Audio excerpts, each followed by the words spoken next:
that's actually it's actually a very interesting concept to really mull over. And in addition to that, while I was talking about it, since I'm kind of debating on the hairstyle and Harris involvements, that there was a concept that I thought that really actually affected the rest of the guys on the podcast. And one of the things that I actually wanted to really cover, and I was a little bit unnerved by, was being one of those not necessarily contributing to uh, that particular voting style, but definitely wanting to discuss how a little while ago there was, yeah, because this was as of some September Sunday, October 6th, which was like yesterday. So there was a report done where they were talking to Harris, and they were talking to Harris about something else.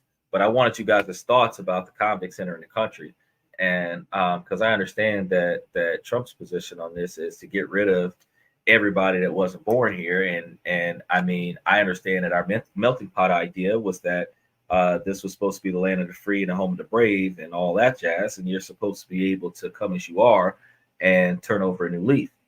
Now, under the assumption that individuals who have done wrong in the past can, in fact, turn over a new leaf, that would have to be the first thing you have to analyze, because the average American does not show redemption to criminals that have been arrested and convicted in this country and then turned around and released after serving their time.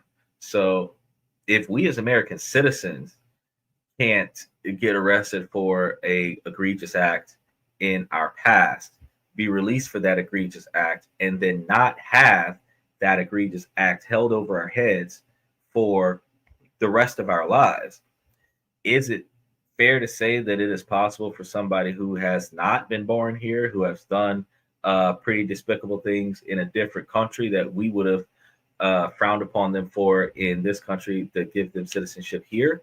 Because isn't starting over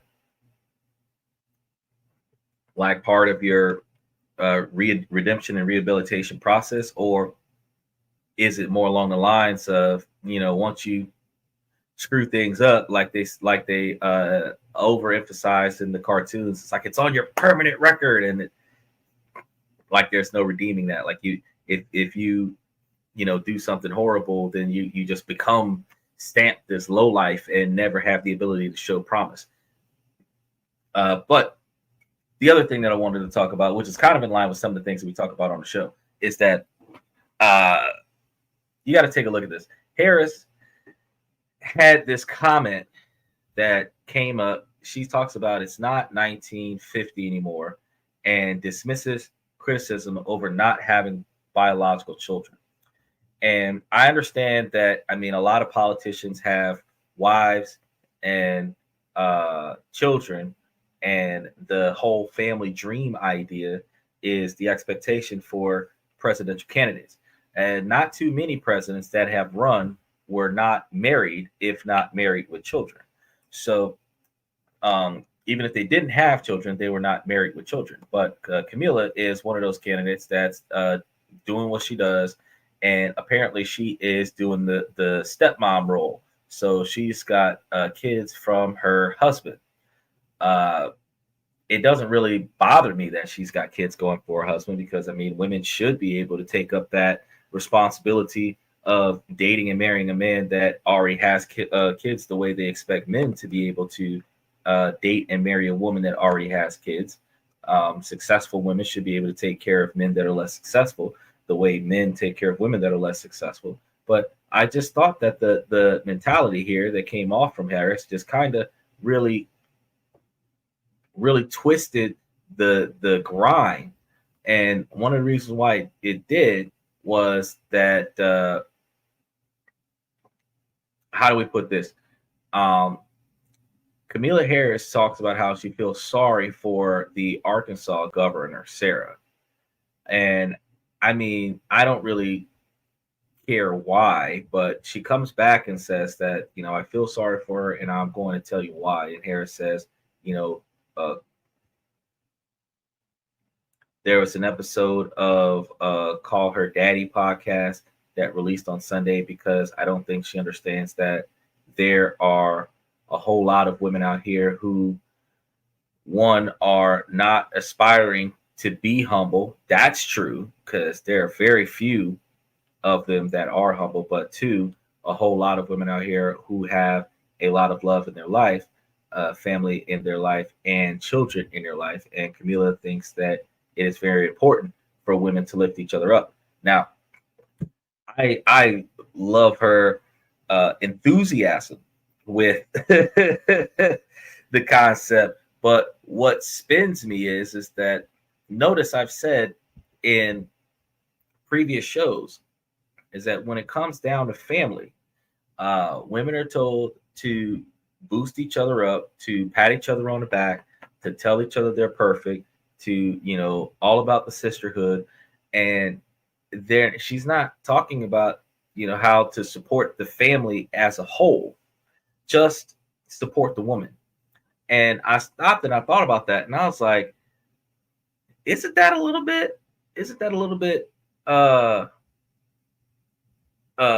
crooked to just say, hey, in this family dynamic, all us ladies should stick together. Like, because the women are not trying to band together, take care of all the children. The women are not trying to band together and have happy households. They're just, banding together.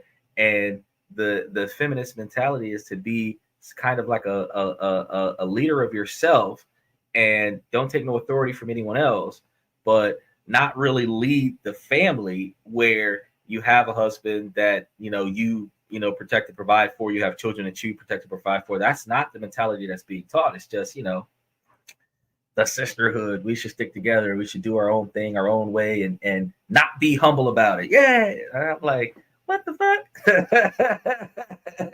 And this threw me through a loop. Now, I'm just going to be honest with you. Like, I have never picked a side with the scenario, but I thought that this was hilarious.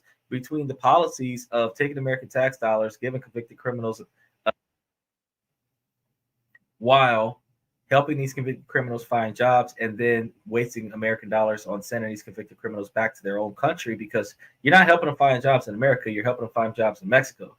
And that's what's stupid about the idea, in my personal opinion, is that you have like 5% of the American population that's unemployed, and you can't find them jobs. They just stay homeless and unemployed, and your unemployment compensation only lasts for about 12 months after your most recent job, and there is no more compensation for you after that. So if you can't find yourself another job, they're not really trying to help you find another job, but they're taking American tax dollars to help somebody who doesn't even tell you who they really are, who, if you were to run their background, can potentially be part of the 13,500 most recent convicted felons that came into the country. And, you're trying to help them find a job in a country who might know who they really are, and then send them back. I'm trying to figure out, if you're sending them back, why not send them back? I mean, I feel like if you're going to let them stay here, you should let them stay here. But if you're going to let them stay here and you're going to put them out there in the orange groves and shit and give them a lower value job, a lower prestige job that most Americans don't want to do, then, do that. But why waste tax dollars on providing them with resources in a third world country that you're going to send them back to, when you're not willing to provide those same resources for the citizens that live in this country? That's my question. Why are my tax dollars freely given to somebody else, but my tax dollars doesn't take care of my people who need that same assistance? That was my confusion in the same platform of the same person that's saying,